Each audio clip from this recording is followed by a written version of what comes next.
大家好，欢迎再次有灵相见，继续我们的灵魂探索之旅。感激大家对灵魂的来龙去脉感兴趣。好了，现在请容我慢慢道来，黑色门打开。书接上一集，以前说到人死后的头7天，灵魂虽然离开了身体，但并没有魂散成灵，并且在灵魂觉得非常有必要的情况下，以全魂的形式展开沟通感应活动，完成一些未了的心愿。2023年的2月21日，家住香港的蔡女士离开加多利山豪宅住所，乘坐自家司机开的车去接小孩，从此失踪。在蔡女士失踪的当晚，蔡女士的妈妈发梦见到蔡女士。蔡女士告诉妈妈，她生在一个从来没有来过的地方，这里有猴子跑来跑去，又有狗叫的声音。蔡女士说，我听到别人说这个地方叫大埔。蔡妈妈醒来后觉得应该是日有所思夜有所梦，也就不以为然。不料到了第2个晚上，蔡妈妈还是梦见蔡女士讲同样的事情。于是蔡妈妈打了电话给西九龙警察总区重案组。2023年2月24日下午，香港警方果然在大埔大美都龙尾村的村屋内发现了蔡天凤的遗体，发现时已残缺不全，惨遭人碎尸。蔡天凤的丧礼于2023年6月18日举行，多名香港城中名人送花牌致哀，包括歌手郭富城与妻子方媛、蔡一智夫妻以及无线电视台高层乐易玲等。丧礼共花费超过300万港币，其中约200万元用于用 3D 打印还原修复遗体。一般情况下，人死后大脑灵气消失到不能吸引住灵魂，灵魂失去了灵气引力场的牵引，告别了身体。经过了灵修7日，感悟天地大道，灵魂顿然散开成亿万个闪灵，就如点燃的烟花。组成灵魂的闪灵失去约束，突然被抛向四周扩散。由于灵气引力惯性的作用，一部分闪灵会形成守候灵，弥漫在躯体葬身之处，在躯体的周围飘闪，一直旋绕，直到躯体完全被大自然完全分解回收。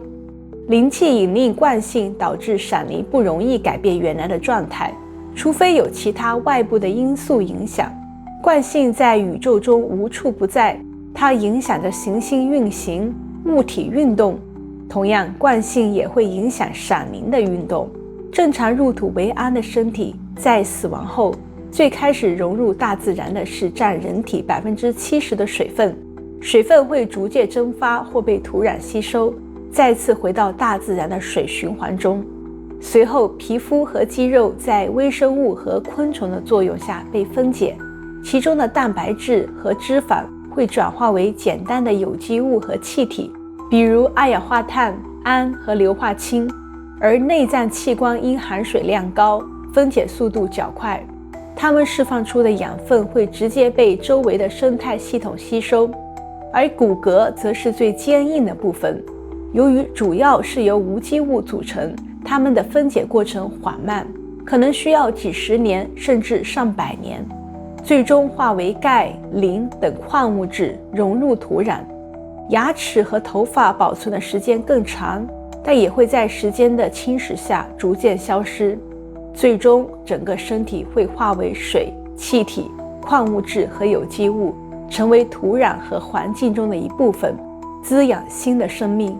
这一过程不仅是生命回归大自然的过程，也是生命转换成别的生命原材料的开始。这是自然循环中的重要环节，体现了生命是自然的一部分，是整个生态系统或者是整个宇宙的一部分。生命本身并不特别，也不稀奇，更谈不上自然界中的地位至高无上。留守在躯体的闪灵称为留守灵，会近距离在躯体周围存在，直到躯体完全回归自然。在人间的灵魂是很爱护所依附的寄居身体的，而且在受到留守灵的感应影响，对死去的躯体有一种奇妙的情怀。在世的灵魂在没有其他发展起来人间宗教思想的影响下，一般都会对遗体保存、适当下葬有一定的要求，目的是尽可能的保护遗体，满足留守灵在灵气吸引惯性影响下的归属需求。当遗体受到环境影响时，留守灵会尽其所能发出感应，请求有灵之人，特别是亲人出手来保护遗体。清朝道光年间，杭州临安府昌化镇有一位姓沈的乡绅，他为人孝顺厚道，家境殷实，家族世代经营布匹生意，生意兴隆，颇受乡里的敬重。一天晚上，沈老爷梦见母亲站在荒野中，面容憔悴，衣衫单薄，嘴唇发紫，眼中满是哀求之意。他伸出枯瘦的手，哆嗦着对他说：“儿子，我好冷，好冷啊！”沈老爷一梦惊吓醒来，心头涌上莫名的恐惧和愧疚，而且这个梦连续发了3个晚上。沈老爷的母亲李氏生前慈爱贤惠，在69岁时病逝。沈老爷按照当地的风俗，精心挑选了昌化镇东南的一片墓地，为母亲择地安葬。当时风水先生称该地依山傍水，是块好风水地。但谁料到3年后，一连串诡异的梦境让他陷入不安。寝食难安的沈老爷为了探究原因，拜访了镇上的风水先生刘半仙。刘半仙听完沈老爷的叙述，沉思片刻，问道：“你母亲的墓地是否有低势低洼？附近是否有溪水？”沈老爷一怔，连忙点头：“确实如此，母亲坟地靠近山川溪流。”几天后的吉日，沈老爷带着家丁族人来到母亲墓地，开棺迁坟。当众人挖开坟墓，果然是土地松软，湿气弥漫，棺材已腐烂大半。后来沈老爷在刘半仙的指导下，另选了一块地势高、土地干爽通风的风水宝地，重新安葬母亲后，再也没有发过这样的噩梦了。守护在遗体的留守灵是很爱护曾经的宿主，归属感是留守灵的一种天然特性，遗体的存在是留守灵的一种自然约束。留守灵会一直留在遗体附近，直到遗体化为尘土，完全回归大自然。留守在遗体这一部分留守灵，为维护遗体的福祉，有时会以通灵感应的形式，和不是亲人的有灵感之人交流沟通，最终达到保护遗体的目的。1952年，大批人奉命转入生产战线，进入干旱的大西北开垦种粮食，其中有一个200人的开垦排，刚被派到一个荒野，住进了一个新建的大棚架营房里。这种类似帐篷的营房是用竹枝交叉形成的等边三角形，两边斜坡用芦苇茅草铺盖遮风挡雨。三角柱形的营房地面宽约 4.5 米，顶部是一个尖角，整个营房长55米，左右各一排平铺床，每一边都要睡100人。睡觉时头向着中间的通道，由于地方很窄，每个人分配好55厘米的地方，不得超越。营房里的通道贯穿于全长，非常狭窄，仅仅供半人侧身走过。营房的通道只有一边是出入口，另一边是一个砖砌的炉灶，供应200人的伙食。大家白天劳动非常辛苦，晚上人人都睡得很死，没有失眠出现。到了第4个晚上开始，3更半夜，熟睡的人感觉被人推了推，而且听到了一个声音说：“让一让，好热啊，我要出去凉快凉快。”被推的人因为实在太累了，眼睛睁不开，支支吾吾地挪了挪身体，就继续睡觉了。如此这般过了几个星期，每个晚上都有不同的人被这样推醒，而且听到的是同样的声音：“让一让，好热啊，我要出去凉快凉快。”大伙都觉得很奇怪，到底是谁每天晚上都非要出去凉快不可？于是连长和排长集合所有人来问，但没有一个人承认，这就大有可疑了。连长就决定每个晚上都派人轮流值班，当晚排长是第一个值班的。睡到半夜，排长被朦胧中推醒，还是那一句：让一让，好热啊，我要出去凉快凉快。排长马上爬起身来，大声喝道：是谁？营房里没有人回答。排长点起油灯，叫醒大家，是要找出这个人。排长和连长们排查了一夜，还是没有结果。到了天亮，负责煮早餐的当地老乡过来了。老乡听到这个时候，老人家支支吾吾说，可能是有鬼作怪。连长和排长就大声斥喝他，不许胡说八道。老乡说，都已经是秋天，寒风嗖嗖了，怎么会热呢？除非白天一直有火空烤的炙热，晚上才需要出去凉快，估计是兆头下有古怪。大家听了议论纷纷，有些人思想不够坚定，开始半信半疑。连长和排长见此情况，为了破除迷信，坚定大家的唯物主义思想，下令拆开灶头，给大家上一课。于是大家移除灶头，往下开挖，不到1米，发现了一副很完整的骸骨。老乡把骸骨捡出，移送到别处安葬。从此营房再也没有发生之前的事情了。骸骨缠绕了刘守林，刘守林用感应和营房的人沟通，那推力及声音是那骸骨的刘守林跳过了活人肉身的感官器官，直接和驻守在活人身上的灵魂沟通，其效果等于真实的声音和动作。活人的身体会顺应感应自己活动，营造出真实被推一样的效果，而声音也是活人的灵魂通过感应骸骨的刘守林而听到的。保护遗骸，除了刘守林在乎之外，活着的灵魂也是尽心尽力。长期以来，刘守林对活着的灵魂不断的通灵感应，一旦遗骸得到了适当安置，留守的灵就会平静，不会再打扰活的灵魂。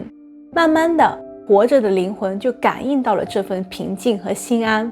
经过长时间的积累，身处世界各地活着的灵魂都不约而同产生一种对遗骸的尊重和保护的深厚情怀。尽管分散在世界各地的人并没有相互沟通约定，却形成了根深蒂固、形形色色对遗骸保存的习俗。远在非洲的尼罗河流域，气候炎热潮湿，自然状态下的躯体容易腐烂。古埃及人逐渐发展出了脱水防腐的方法，如使用香料、硝石等处理遗体，让遗体长期保存。法老、贵族、富裕商人、官员等都会为遗体制作木乃伊，而普通的老百姓也会在简单的防腐处理后，以埋葬在沙漠的脱水方式，让遗体成为天然的沙漠木乃伊。这一切都是为了让刘守林继续留在躯体附近，不至于零散天地。古埃及人在妥善保存死者的遗体时，不断地接受刘守林的感激感应。这些通灵反应能够帮助古埃及人克服对死亡的恐惧，并以更加积极的心态面对未来的生活。这种感觉就是俗称的祖先保佑。同样是钟情于祖先保佑的感觉的，其中有客家人。客家人祖先最早是居住在中原大地的族群。中原地方水土肥沃，粮食高产，文化先进，好一个安稳舒适的地方。但可惜的是，好地方却是战乱最多的地方，这迫使客家人祖先不断地向南迁徙，最终定居于广东、福建、江西等地。由于迁徙频繁，他们无法长期守护祖坟，因此发展出一种独特的拾骨习俗。拾骨通常在遗体下葬后的3到7年后秋冬季节进行，选定吉日，打开旧坟，取出骨头，将骨头用清水或米酒清洗，再用黄布或红布包裹，按人体骨骼顺序重新排列，整理好后放入陶瓷罐，然后密封。该陶瓷罐称为金塔。客家人以这种拾骨的方式，确保祖先遗骨可以随时跟随他们，避免战乱，以便在适当的和平时机重新安葬遗骨，确保祖灵安稳，生者安心。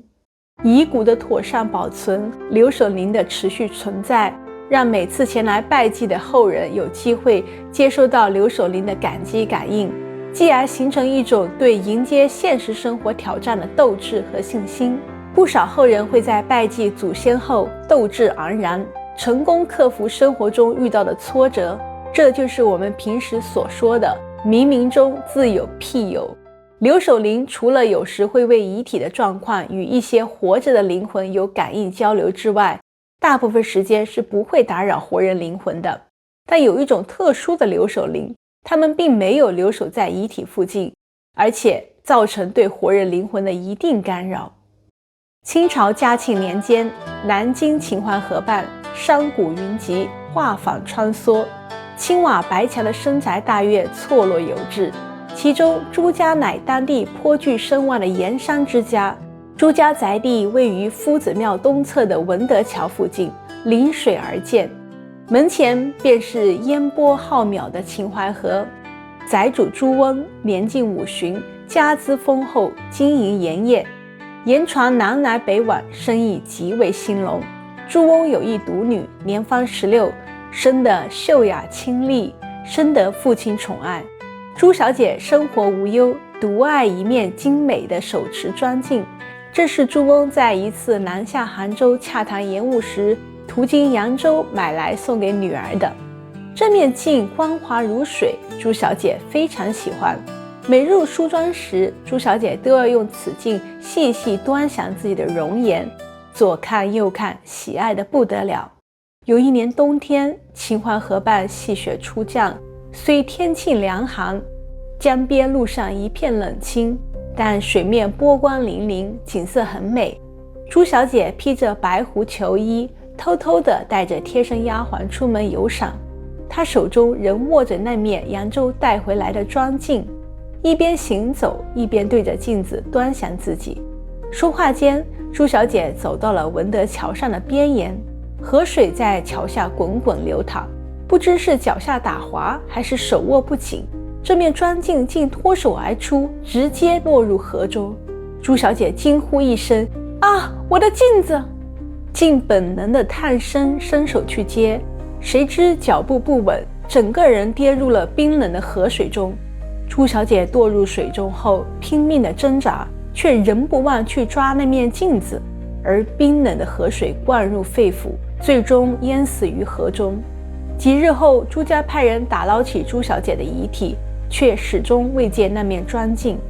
这面妆镜后来被河边的渔民捞起，转手卖给了一名福建商人，辗转间最终来到了台湾高雄。此时正值清朝同治年间，高雄在那个时候被称为打狗。富商林老板家里收藏了不少珍品，偶然间他购得了这一面精美的梳妆镜，送给了妻子林氏。林氏年近30，风韵犹存。嫁入林家后生活富足，日常最喜欢的便是打扮自己。她对这面镜子极为喜爱，每日晨起梳妆，便对着镜子细细端详自己的容颜。然而渐渐的开始觉察到镜子似乎有些不对劲。一个晚上，她因脸上发痒，急于想看看是什么情况，猛地拿起镜子一照，吓出了一身冷汗。烛火摇曳，她在镜中看见的却不是自己。林氏再定睛一看，这回看见的是惊魂未定的自己。这种情况在此后发生了很多次，每当突然拿起镜子照自己时，经常会出现一个16岁左右的女子影像，但在定神细看时，也都会看到林氏自己。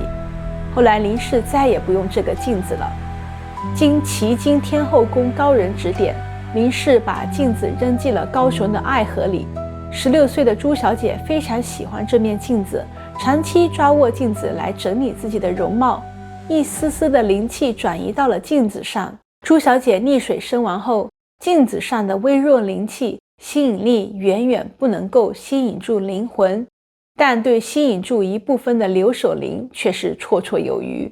这一部分留守在生者物件上的留守灵，当遇上心有灵犀的活着灵魂时，会产生一定的通灵感应，产生一定的心灵感交流。在博物馆里面展览的各时代的文物，有些人在看到某些文物时，会有一种跨越时间空间的莫名交流感觉。这就是为什么有不少活着的灵魂钟情于欣赏文物，甚至收藏文物的原因之一。一旦遗体骸骨化为尘土，留守灵就会闪飘离开，继续以后的旅程。